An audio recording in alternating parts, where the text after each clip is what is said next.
जय श्री गुरु गौरांग जयतः। जय जगन्नाथ।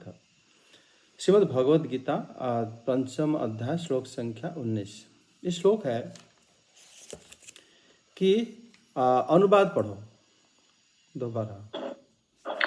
जिनके मन एकत्व तथा समता में स्थित हैं, उन्होंने जन्म तथा मृत्यु के बंधनों को पहले ही जीत लिया है।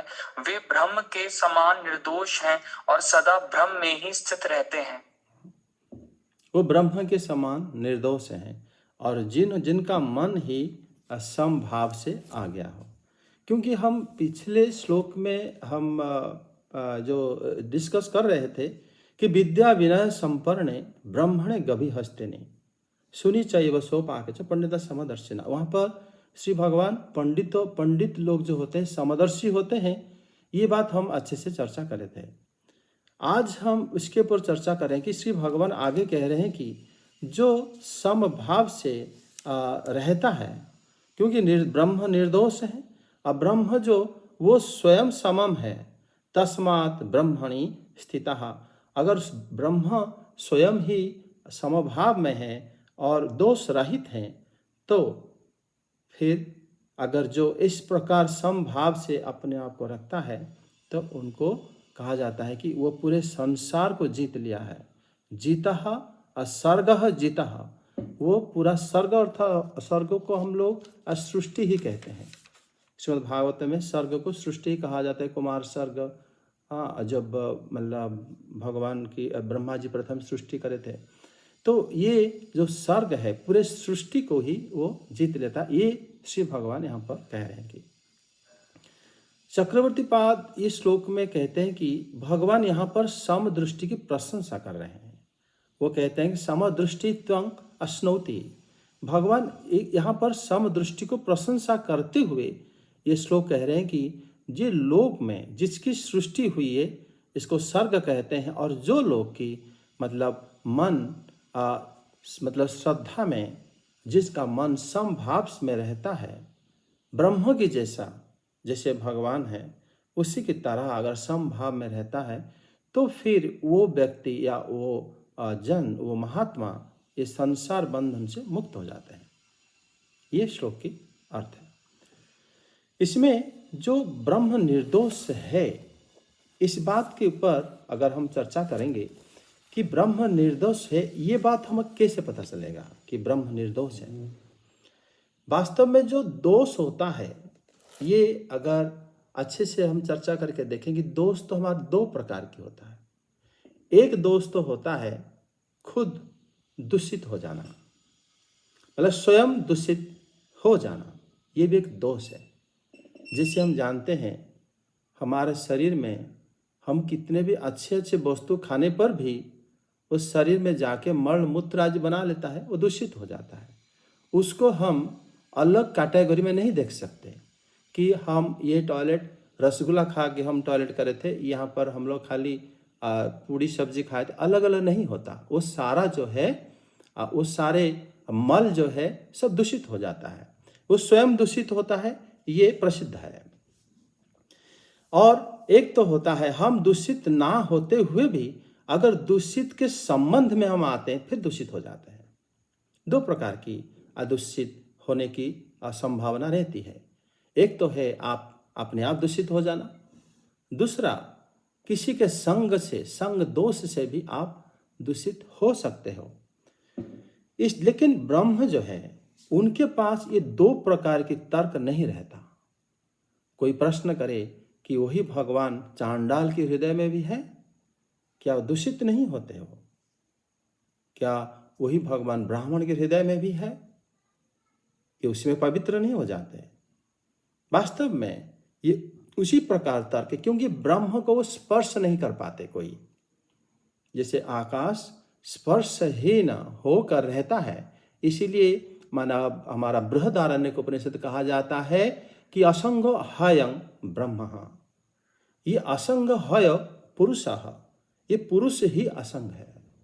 ये पुरुष जो भगवान वो स्वयं किसी के संग में नहीं आने के कारण वो शुद्ध रहते हैं। इसी में ना तो ब्रह्म स्वयं दूषित होने के चांसेस है, ना ही इसमें ब्रह्म जो है अपने आप किसी के संग से दूषित हो सकते हैं। चांडाल जो कि गलत काम करता है वो स्वयं भी उसके अंदर भगवान की वास होने पर भी वो दूषित नहीं होता। उसी प्रकार यहाँ पर मतलब कहा जाता है कि ब्रह्म जो है कभी भी दूषित नहीं होते, ब्रह्म शुद्ध है, ऐसा श्रुति की प्रमाण है। कठोपनिषद भी कहा जाता है कि काम आदि जो विकार, जैसे हमारे मन में अगर कामना भाव आदि आता है, हमारी अंतःकरण दूषित हो जाता है। स्त्री कामना हो, धन की कामना हो, चोरी करने की इच्छा व्यक्त करना हो, ऐसे सो कामना हमारे हृदय में जब भी आता है, हमारा हृदय दूषित हो जाता है और हमारे मन, हमारी बुद्धि, ये सब दूषित हो जाता है। किंतु श्री भगवान अंतःकरण से भी पृथक है। क्योंकि आप देखो षष्ठ स्कंद में जब श्री दक्ष महाराज, श्री दक्ष प्रजापति जब श्री भगवान को स्तुति करते हैं, तब वो बताते हैं कि हे प्रभु, आप हृदय के अंदर रहते हुए भी आपको ना तो हृदय के स्थित कोई भी वस्तु आपको देखा नहीं है। आप कहाँ पे रहते हो किसी को नहीं पता, अर्थात आप अस्पृश्य रहते हो।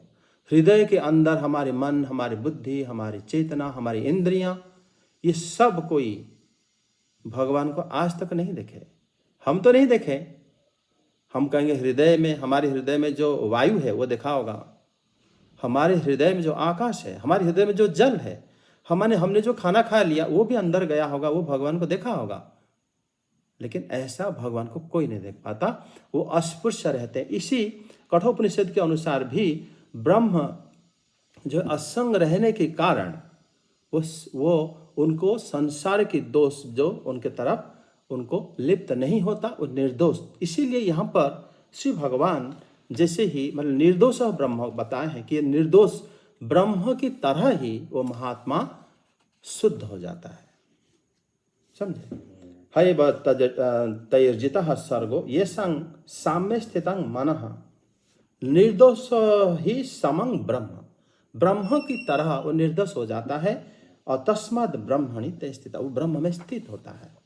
पंचम अध्याय। इसी में मतलब कर्म संन्यास योग है, ये भक्ति के साथ इसका मतलब निकटतम कर्म है। ये इसमें एक और बात देखते हैं, श्री भगवान यहाँ पर कह रहे हैं कि यहाँ जो है ब्रह्म की तरह वो निर्दोष हो जाएगा, ब्रह्म की तरह निर्दोष हो जाएगा। इसका मतलब ब्रह्म जो है सभी प्रकार दोष से रहित है, ऐसा समझना पड़ेगा। ब्रह्म सभी प्रकार से दोष से रहित क्यों है? क्योंकि दोष एक गुण की अवस्था है, दोष जो है इस स्वाभाविक स्थिति की अवस्था है, और ब्रह्म निर्गुण होने से ब्रह्म के पास इस प्रकार की भेद नहीं आ पाता। ब्रह्म शुद्ध रहते हैं क्योंकि वो हमारे जैसे हम लोग अच्छा बुरा असम ऐसे विभिन्न प्रकार के गुणों में हम व्यस्त हो जाते हैं, तम गुण में, रजोगुण में और सत्व गुण में ऐसे। लेकिन ब्रह्म निर्गुण होने की वजह से उनके पास एक कोई भी गुण आ नहीं सकता, इसी वजह से ब्रह्म जो है शुद्ध है।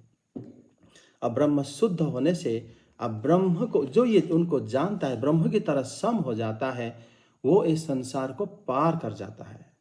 यहाँ पर भी प्रश्न होता है कि क्या मरने के बाद पार करेंगे, जीते जी पार करेंगे? मरने के बाद अगर कोई पार करता होगा इस संसार को, उसी से ये तर्क ही अर्थहीन हो जाएगा कि हम कोई मरने के बाद कहाँ जाता है क्या पता, हम क्यों इस बारे में चर्चा करें और श्री हरि इस बारे में क्यों बोले हैं। वास्तव में श्री भगवान जो यहाँ पर बताते हैं कि वो प्रपंच को पार कर जाएगा, वास्तव में ऐसे भक्त, ऐसे कर्म सन्यासी जीते जी पार हो जाते हैं।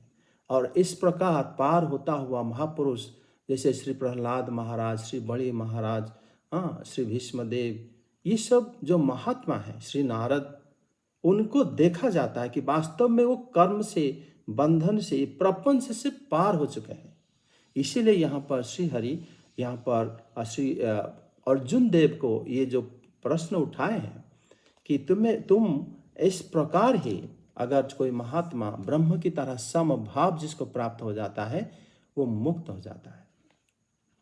तो यहाँ पर वही बात है, श्रीधर स्वामी पाद जो प्रश्न उठाए थे वही प्रश्न हम दोबारा आपके सामने रखते हैं कि श्रीधर स्वामीपाद ये उठाए थे कि सम जो दृष्टि है, ये दृष्टि ही बड़ा विचित्र है। जैसे हम पहले आपके सामने तर्क रखे थे, ये विषय को हम समभाव में कैसे रख सकते हैं। हम कभी भी कोई भी वस्तु सब अलग अलग दिखते हैं, सबको व्यवहार भी हम अलग अलग करते हैं। चीनी के साथ जगह में हम समान भाव कह के नमक को नहीं डाल सकते। जहाँ पर हम जैसे मान जहाँ पर मिलता है वहाँ पर हम उसको अपमान नहीं मान सकते। जहाँ जो पुरुष है उसको हम स्त्री नहीं मान सकते। ये विषम है। अगर ये संसार विषममय है तो यहाँ पर श्री हरि जो बोले हैं कि समभाव से ही दर्शन करना चाहिए ब्रह्म की तरह, तो कैसे संगत हो सकता है। ये बात श्रीधर स्वामीपाद ने स्वयं उठाए थे और उन्होंने श्री गौतम ऋषि की जो सूक्त है वर्णित है गौतम सूत्र में, उसी बात को ही रखे। उन्होंने बताए थे कि समाभ्याम विषम समय पूजिता। अगर कोई मतलब जो सम भाव है, जो ब्रह्म अगर सम है, तो उनके पूजा के लिए तम विषम वस्तु की क्यों हम इकट्ठा करते हैं। सब विषम है, फूल अलग है, चंदन अलग है, दिया अलग है, भोग अलग है, ध्यान अलग है। ये सब प्रकार की विषमता क्यों। और अगर ब्रह्म विषम है फिर सम हमें सम बनने के लिए क्यों कहा जाता है। वास्तव में यहाँ पर स्वामीपाद उसके समाधान भी दिए हैं। वो कहते हैं कि आज जो गौतम जी की जो स्तुति है, गौतम एक तस्तु दोष ब्रह्म भाव प्रतः पूर्वमेव, ये यह मतलब श्री श्रीधर स्वामीपाद ऐसे कहकर उसको समाधान करे हैं कि जब तक उसके अंदर ब्रह्म ज्ञान नहीं आ जाता तब वो क्या करता है, ना ब्रह्म को विषम भाव से ही वो स्वयं विषम वस्तु से ही ब्रह्म को पूजा करता है। लेकिन जब पूजा आदि जो पूजा अर्चना हम लोग करते हैं वो प्रारंभिक स्थिति में ही करते हैं, शुरू में करते हैं। पूजा व्रत ध्यान आदि बहुत कुछ, इस समय पूजा करना, इस समय नहाना, इस समय हम मतलब जाप करना, इस समय सब प्रकार के एक समय होता है। लेकिन जब ब्रह्मवादी हो जाते हैं, ब्रह्म ज्ञानी हो जाते हैं, जो मुक्त आत्मा हो जाते हैं, फिर वो इस विषम से उठ जाते हैं। इसीलिए यहाँ पर स्वामीपाद को कह रहे हैं कि गौतम जी की सूक्त में कोई भी दोष नहीं है। ये इसलिए उन्होंने बोले हैं क्योंकि पहले हम पूजा आदि पाठ करने से पहले ब्रह्म ज्ञान से प्राप्ति से पहले इस प्रकार विषमता देखा जाता है। इसीलिए ही यहाँ पर पूजक व्यवस्था आदि वर्णन किया जाता है। तो इसमें जो श्री भगवान की जो श्लोक है इसको दोबारा हम देखते हैं, ध्यान करते हैं कि जिनका मन समत्व भाव में स्थित है, जिन्होंने इस जीवित अवस्था में ही संसार को जीत लिया है। श्रीधर स्वामीपाद के अनुवाद में ही ऐसा उन्होंने लिखे हैं। मतलब उन्होंने अगर कोई जीवित अवस्था में से ही संसार को जीत लिया है, क्योंकि ब्रह्म दैत्य भाव है, वैषम्य भाव से विमुक्त है, इसीलिए वो ब्रह्म में स्थिति लाभ करने में समर्थ हो जाते हैं। मतलब जब हम ये समझते हैं कि हम कर्म ऐसा करें, ये जो कर्म संन्यास योग पंचम अध्याय में बताया जा रहा है, हम कर्म ऐसा करें कि हम कर्म में किसी भी प्रकार की वैषम्यता ना रखें, और अगर रखते भी हैं तो हम गुरु के निर्देश से ही हम वो दैत्यमय संसार में वास कर सकते हैं। कि गुरु कहेंगे कि हम अपनी पत्नी से ही संबंध रखेंगे, बाकी सब मेरे लिए मातृवत रहेंगे।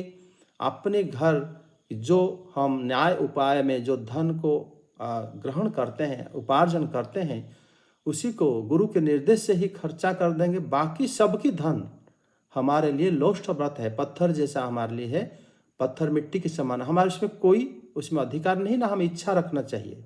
खुद की धन में हम गुरु के निर्देश में सेवा करनी चाहिए। तो इस प्रकार अगर हम अपने कर्म को रखेंगे तो अवश्य ही हम ये विषमता से ही रहते हुए भी समभाव को प्राप्त होंगे, और हम श्री भगवान के जो श्लोक है, इसी श्लोक के अर्थ को हम जान पाएंगे। जय जगन्नाथ, हरे कृष्ण।